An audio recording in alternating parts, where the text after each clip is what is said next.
Mercredi 25 septembre 2019, mesdames et messieurs, bonsoir et bienvenue dans cette nouvelle édition d'information sur Chérif la télévision dont voici les principaux titres.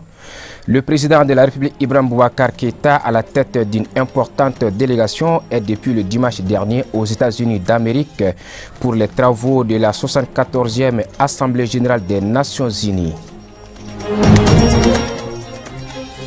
Visite du groupement des imams et adeptes religieux du Mali Al-Imami Demeton et de l'association des jeunes Nyongo Demeton chez les guides spirituels des Ansar à Chérif Ousmane Madani Haïdara. C'est à Bankoni Djankinebou en commune 1 du district de Bamako.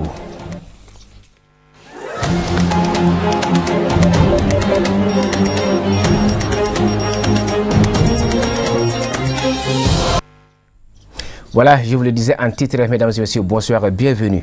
Le président de la République Ibrahim Boubacar Keïta, à la tête d'une importante délégation, est depuis le dimanche dernier aux États-Unis d'Amérique pour la 74e Assemblée générale des Nations unies. Jusqu'au vendredi, les chefs d'État ou des délégations vont se succéder à la tribune des Nations unies. Occasion pour les dirigeants du monde de se prononcer sur les grands dossiers du moment et de souligner les priorités de leur pays. Le chef de l'État malien Ibrahim Boubacar Keïta s'est exprimé ce mercredi sur la tribune de l'ONU. Commentaire signé Amadou Diarra.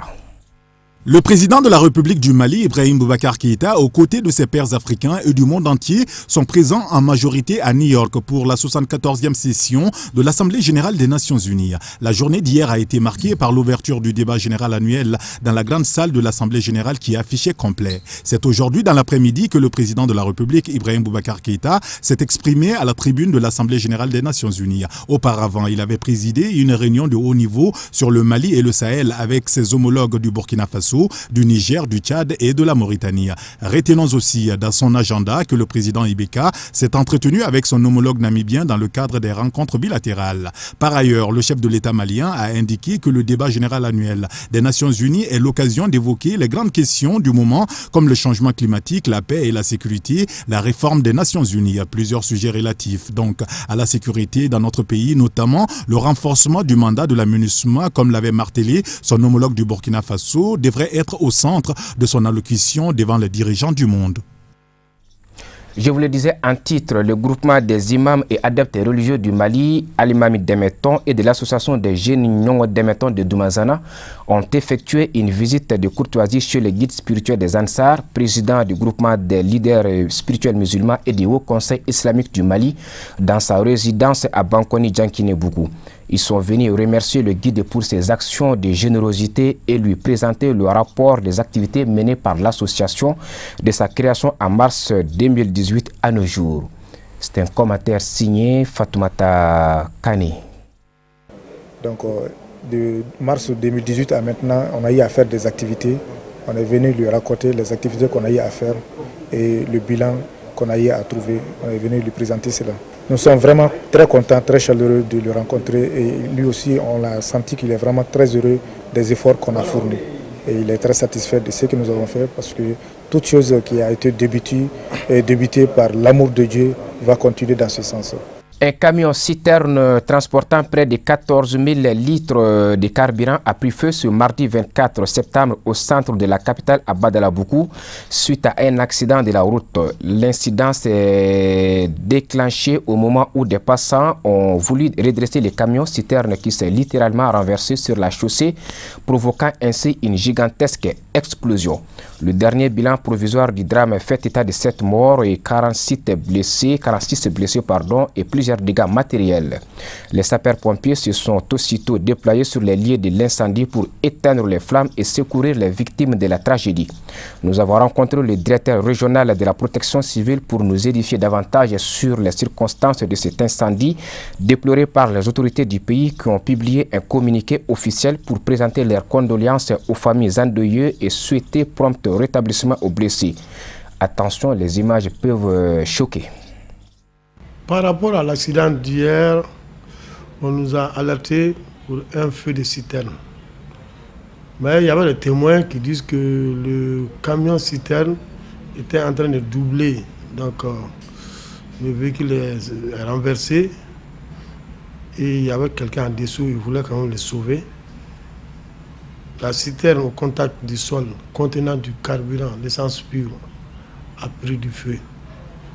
Donc on est arrivé sur le lieu, on s'est mis à notre mission régalienne, sauver des vies humaines, éteindre le feu.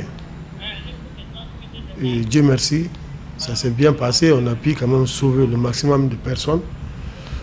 On a circonscrit le feu, on a éteint le feu, mais malheureusement, la citerne quand même était brûlée, plus un mini-car, un véhicule de livraison, plus un pick-up double cabine, avec plus de 40 motos brûlées. Et le bilan est lourd, 46 brûlés, 7 morts, dont 6 calcinés. Bon, par rapport à ce genre d'accident, il s'agit toujours quand même de respecter le code de la route, les consignes de sécurité, afin quand même de diminuer ce genre d'accident. En plus, à l'endroit de la population, en cas de drame, de libérer la voie aux secouristes. Parce que nos éléments, la première équipe est venue, elle a demandé un renfort. Le renfort en venant a eu des problèmes, surtout les ambulances. Parce qu'on a déployé le maximum des engins de la protection civile. En l'occurrence, 5 camions citernes, 15 ambulances, 3 ambulances médicalisées. Vous voyez l'effectif qu'on a déployé par rapport quand même à ces sinistres. Et les ambulances venaient des deux côtés, des deux rives. Donc, à la matière, si la police quand même a fait son mieux pour nous faciliter le passage, mais si la population aussi comprenait, une fois à l'entente de la sirène, dégager la voie pour qu'on puisse arriver au lieu du sinistre afin de mieux faire notre mission. Remerciement à l'endroit de nos autorités, parce que on s'est dit quand même qu'on est à l'aise par rapport à nos moyens.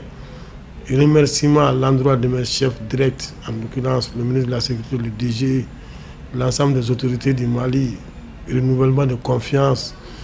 Et remerciement à l'endroit des pompiers, parce que notre devise le dit, sauver au péril, on est là-dessus. Et la population était vraiment fière de nous, parce que vraiment on s'est donné le maximum de nous. Et le résultat est là. Et remerciement à l'endroit aussi de la population. Il faudra qu'elle nous comprenne qu'on est là pour eux. Et quand même, à chaque fois qu'il y a une situation, de nous saisir le plus vite possible pour qu'on puisse quand même agir le plus vite. Merci à Chirifla aussi. Merci. Comme tous les ans, les jeunes de Massina ont respecté la tradition du flambeau de la liberté. Cet acte qui consiste à faire le tour des points stratégiques de la ville avec des flambeaux à main la veille du 22 septembre est une manière pour ces jeunes de célébrer la souveraineté nationale de notre pays avec une pensée pieuse au père de l'indépendance. Envoyés spéciaux à Massina, Samaïra Sano et Sama Traoré. C'est aux environs de 19h, au pied du monument de l'indépendance de la ville de Massina, ce samedi 21 septembre, que les jeunes de cette ville ont pris d'assaut les rues pour célébrer l'indépendance du pays avec les flambeaux de la liberté en main. C'était la retraite des flambeaux. Le flambeau, c'est une activité qui démarre les festivités du 22 septembre. Les autorités politiques et administratives sont là-bas. Ils donnent le coup d'envoi avec la flamme. La flamme, ça symbolise la lumière, ça symbolise la liberté, ça symbolise beaucoup de choses. Le fait de faire le flambeau, c'est pour tout simplement dire que il y a une lumière qui est là, qui s'ouvre. L'accession de notre pays à la souveraineté nationale et internationale est un véritable acte historique caractérisé par des actions héroïques, chose qui illustre parfaitement la motivation et la détermination de ces jeunes. C'est une date mémorable qui doit être fêtée comme cela se doit, parce que si nous parlons d'indépendance, c'est que nous avons été colonisés. Et notre colonisateur, son 22 septembre, c'était le 14 juillet, vous me pardonnez un peu, pour ne pas dire, c'était le 14 juillet. Et ce 14 juillet-là était fêté depuis Sokolo. Les gens de Sokolo venaient depuis Sokolo pour venir fêter le 14 juillet à Massina. Les gens de Ténékou quittaient Ténékou. Les gens de Djéné et de Dja quittaient Dja pour venir à Massina et fêter le 14 juillet. Donc pourquoi pas, à notre tour, le 22 septembre, si les 11 communes de Massina sont réunies aujourd'hui pour fêter cela à Massina, ce n'est pas de trop pour moi. Je trouve que cela est tout à fait normal. L'événement de cette année se tient ici à Massina dans une lueur d'espoir, car les portes de la paix, longtemps souhaitées, s'ouvrent grâce à l'accompagnement d'un des fils de la localité, notamment Komani Tanapo, parrain de l'événement. L'année dernière, les choses n'étaient pas, nous n'étions pas dans cette accalmie. On n'était pas dans cette paix comme aujourd'hui. Nous remercions Dieu parce que nous avons souhaité l'année dernière de voir l'année suivante. Et Dieu nous l'a montré, c'est une bonne chose. Nous sommes très contents, nous sommes très fiers d'avoir vu cette année que nous avons souhaité voir. Ça n'allait pas l'année dernière comme cette année. Nous étions dans une polémique vraiment inexplicable que Dieu, par lui-même, a mis fin à cela et nous a mis dans une quiétude, dans une paix que nous ne croyions même pas avoir dans un si peu de temps. Donc nous remercions Dieu et nous remercions tous ceux qui ont été les auteurs pour ramener cette paix-là qui était tant souhaitée. La célébration du 22 septembre est un devoir de mémoire, car elle permet de rappeler aux générations présentes et futures le combat héroïque mené par les pères de l'indépendance. L'indépendance veut dire que nous avons accédé à la souveraineté nationale et internationale. Une autre indépendance, c'est vraiment le recouvrement de la liberté pleine et entière et la sécurité totale sur notre territoire national. Donc c'est à tous les Maliens, je souhaite que cet état de bonheur soit définitif, qu'il soit solide et que nous contribuions tous à le consolider.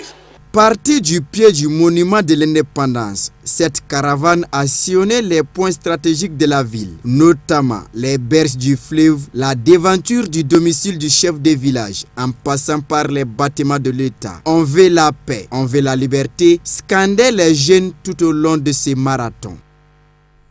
Voilà, la paix, tout le Mali en a besoin. Nous restons dans la même mouvance de la fête nationale de notre pays. 59 ans après, que pensent les Maliens de leur pays en termes de progrès réalisés ainsi que des lacunes qui entravent le développement du pays comparé à ses voisins? Autant de questions dont l'élément de réponse, c'est dans ces reportages de Marie Toudjal et Ibrahim Koulibaly qui ont fait le tour de la capitale à l'occasion de la fête nationale de notre pays.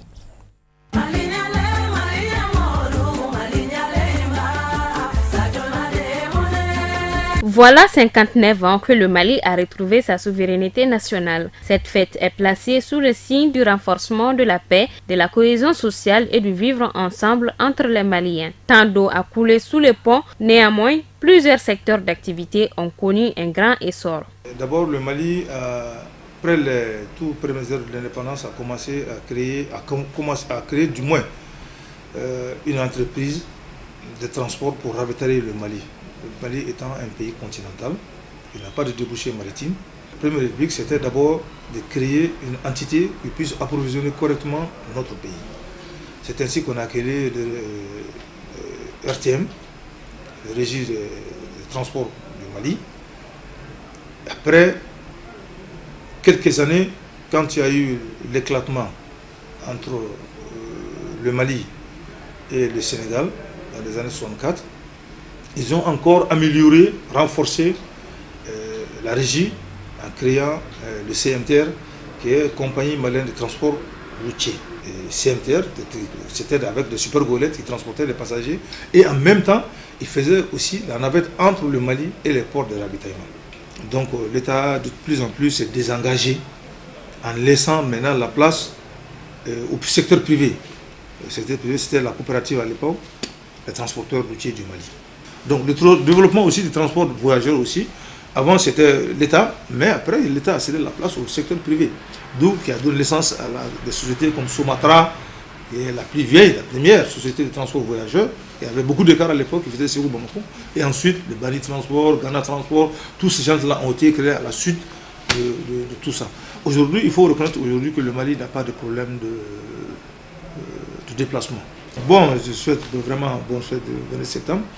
Je suis fruit de 20 septembre parce que j'ai été pionnier. J'ai défilé quand j'étais à l'école primaire.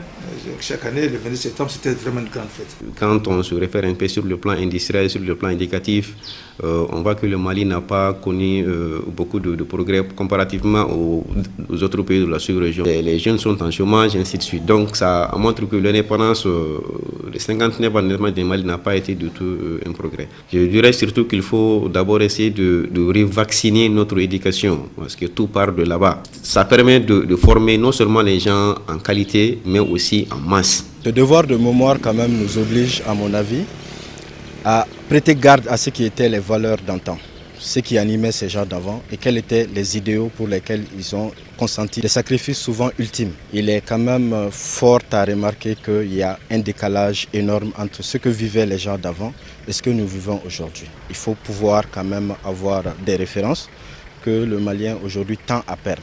Donc il est temps que nous retrouvions nos valeurs d'antan, que nous sachions où aller, comment y aller. Ceci est extrêmement important. Si les uns sont fiers aujourd'hui pour les réalisations, les autres demeurent sceptiques. Par ailleurs, notre pays a traversé et traverse d'énormes difficultés, nonobstant la bonne conclusion de l'atelier de validation des termes de référence du dialogue national qui va permettre à chaque Malien de s'exprimer pour pouvoir instaurer un climat de confiance et de paix entre gouvernants et gouvernés. Cela sera un signe de bonheur et de progrès. Quant à la jeunesse malienne, elle peine à trouver des repères pour s'appuyer, mais elle n'attend que sa chance car engagée sur tous les fronts. Donc je dirais à l'endroit de la jeunesse, il y a beaucoup de choses qui ont marché parce que quand on essaie de regarder l'actuel gouvernement qui est sur place, qui est chapeauté par son Excellence M. Ibrahim Boubacar Keïta. Lui-même, il a déjà tendu sa main vers la jeunesse. Il a fait confiance à beaucoup de jeunes. Jusqu'à la date d'aujourd'hui, les jeunes continuent à occuper aussi des postes. Maintenant, moi, ce que je peux dire aussi, ce qui n'a pas marché, je peux dire c'est nous-mêmes la jeunesse souvent aussi. Parce que je me suis dit qu'il est temps à ce que la jeunesse se repose la question, voir réellement, durant tout ce temps, qu'est-ce que moi j'ai apporté pour mon pays. Et ce que j'ai apporté, si je dois encore revoir et puis redoubler d'efforts, c'est à moi de déterminer tout ça aussi. Donc moi, l'appel que je lance à l'endroit de la jeunesse, étant un jeune leader aussi, c'est de nous remettre en cause réellement.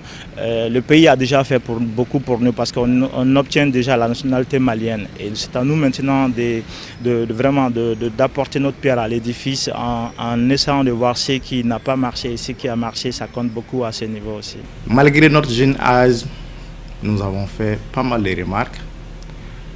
Nous avons des acquis. Ces acquis, déjà l'indépendance, c'était un très bon acquis. Maintenant, il faudrait que ce soit une indépendance réelle. Parce que nous avons remarqué, la plupart des pays africains qui se disent indépendants ne sont pas en réalité indépendants. Les décisions ne sont jamais prises à l'intérieur de ces pays. Donc ça, c'est des choses que nous déplorons réellement. Nous nous laissons trop aller. On se laisse séduire par ce que nous dépassons souvent. Donc le Mali a beaucoup avancé et le Mali continue à avancer par la grâce de Dieu. Je demande simplement à nos concitoyens de serrer vraiment la ceinture pour pouvoir aller de l'avant. Ça, c'est une première chose. La deuxième chose, c'est d'être plus patriotique et éviter l'incivisme. Le 22 septembre est une date de souveraineté et de dignité retrouvée. Quand le Mali se met debout, quand les Maliens se mettent ensemble, le pays avance contre vents et marées. Il s'affirme et sa présence s'impose selon les propres termes du chef de l'État Ibrahim Boubacar Keïta. Vivement un Mali uni et fort. Le parti politique Alliance des nationalistes convaincus pour le développement du Mali, ANCD Mali, a célébré son anniversaire le dimanche 22 septembre 2019. L'événement a mobilisé militants et sympathisants au siège du parti, 6 au quartier d'Oumanzana Badjambougou. Alhamidou Badini. Cette rencontre marque la commémoration du 6e anniversaire du parti Alliance des nationalistes convaincus pour le développement du Mali. Membre de la majorité présidentielle Ensemble pour le Mali est présent dans plusieurs pays du monde.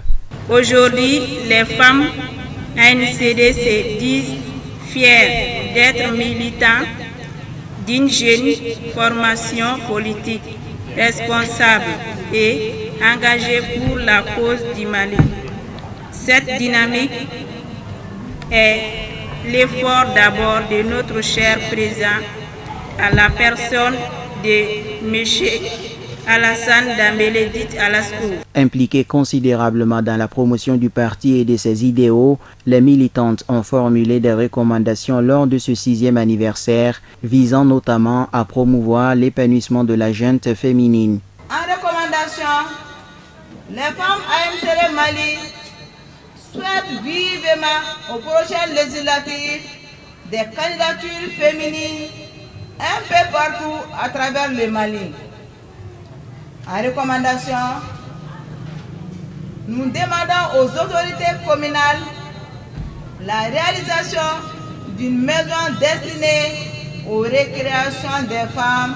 Bilan satisfaisant, dira le président, qui a également fait un exposé sur le thème rôle et place du parti ANCD Mali sur l'échiquier politique national avant de se prêter aux questions des journalistes. C'est un bilan satisfaisant moralement parce que c'est une jeune formation. Vous savez, au Mali, les élections présidentielles, les élections législatives, les élections municipales, c'est fait chaque 5 ans.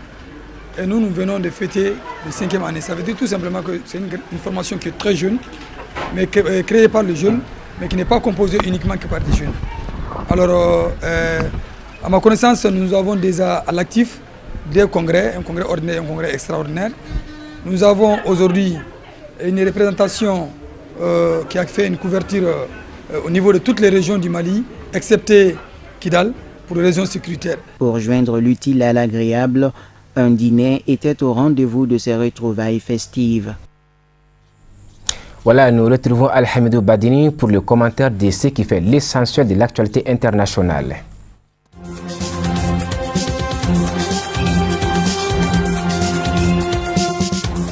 Nous ouvrons la page internationale de ce journal avec l'Algérie où les juges du tribunal militaire de Blida ont condamné ce mercredi 25 à 15 ans de prison pour complot contre l'autorité de l'État algérien, le frère de l'ex-président Saïd Bouteflika, 2 anciens chefs de renseignement et une responsable politique, Louise Hanoun, secrétaire générale du Parti des travailleurs. Il n'a fallu que 48 heures au juge de Blida pour se décider. Le 24 septembre, dans la soirée, le procureur avait requis 20 ans de prison. Le lendemain, l'agence officielle de presse a annoncé les peines retenues pour atteinte à l'autorité de l'armée et complot contre l'autorité de l'État, 15 ans de prison pour ceux qui sont en détention provisoire et 20 ans pour les 3 qui ne sont pas présents au tribunal.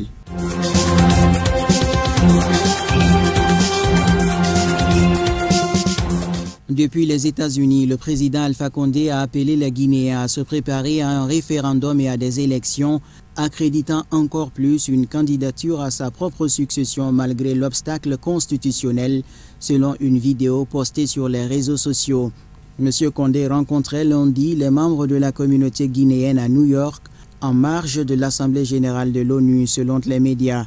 Alpha Condé, à son poste depuis 2010, a souvent contesté la pertinence de la limitation du nombre de mandats. Début septembre, il a mandaté son Premier ministre Ibrahim Kassori Fofana pour qu'il organise de larges consultations portant en particulier sur la Constitution. Ces consultations, qui doivent en principe s'achever mercredi, sont boycottées par les principaux partis d'opposition.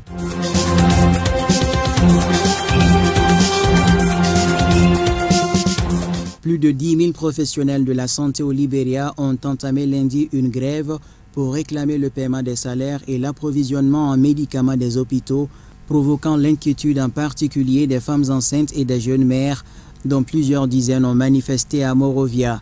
Nous voulons des traitements, nous devons avoir nos traitements, ont scandé lundi une quarantaine de femmes enceintes et de jeunes mères de famille au cours d'une manifestation près d'un centre de santé de Depot Road, un quartier situé au nord de Monrovia.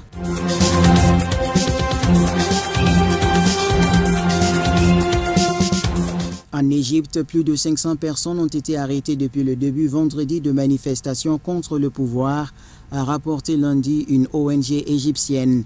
Des centaines de manifestants ont bravé vendredi soir au Caire et dans d'autres villes l'interdiction de protester contre le pouvoir et exiger le départ du président Abdel Fattah el-Sisi, qui se trouve actuellement à New York pour les travaux de l'Assemblée générale de l'ONU. La police égyptienne a arrêté dimanche l'avocate et militante des droits humains Mahinour al-Masri et selon une source judiciaire, le parquet a décidé lundi de prolonger de 15 jours sa détention préventive. Des appels à manifester ont été lancés ces derniers jours sur les réseaux sociaux, émanant notamment d'un homme d'affaires en exil, Mohamed Ali.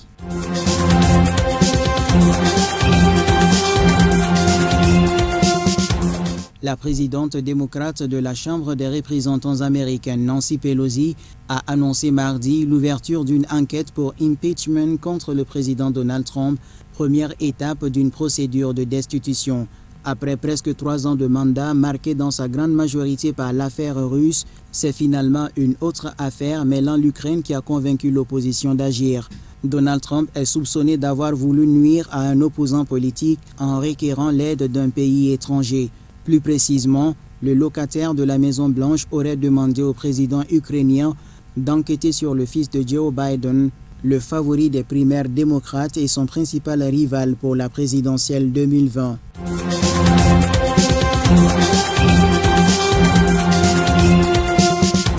La Chine a inauguré mercredi un nouvel aéroport géant au sud de Pékin, une infrastructure de prestige ouverte à quelques jours des colossales célébrations du 70e anniversaire du régime communiste. À l'horizon 2040, l'infrastructure disposera de 8 pistes dont une à usage militaire. Elle sera à mesure d'accueillir 100 millions de passagers, ce qui en ferait la plus grande aérogare du monde en termes de capacité voyageurs. Le nouveau site doit désengorger l'actuel aéroport international de Pékin-Capitale, dont les 3 terminaux sont situés au nord-est de la métropole tentaculaire de 21 millions d'habitants. Cette infrastructure, deuxième du classement mondial en termes de fréquentation après l'aéroport d'Atlanta aux États-Unis, arrive déjà à saturation avec un peu plus de 100 millions de passagers annuels.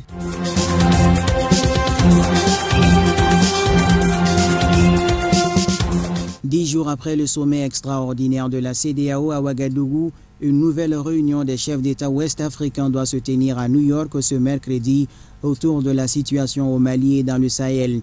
Mardi 24 septembre, à la tribune des Nations Unies, le président burkinabé a résumé les attentes de ses homologues.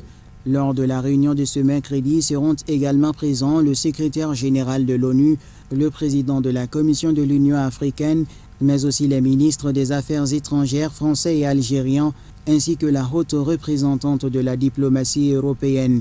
En prélude à cette réunion, mardi, au cours de son intervention devant l'Assemblée générale des Nations unies, Roch-Marc Christian Kaboré, en tant que président en exercice du G5 Sahel, est revenu sur les attentes des chefs d'État ouest-africains. Le président burkinabé a également fait savoir qu'un consensus entre chefs d'État s'était dégagé lors du sommet de Ouagadougou le 14 septembre dernier. Pour eux, le Conseil de sécurité doit revoir le mandat de l'opération de maintien de la paix au Mali, la MINUSMA, ainsi que celui de la force conjointe du G5 Sahel.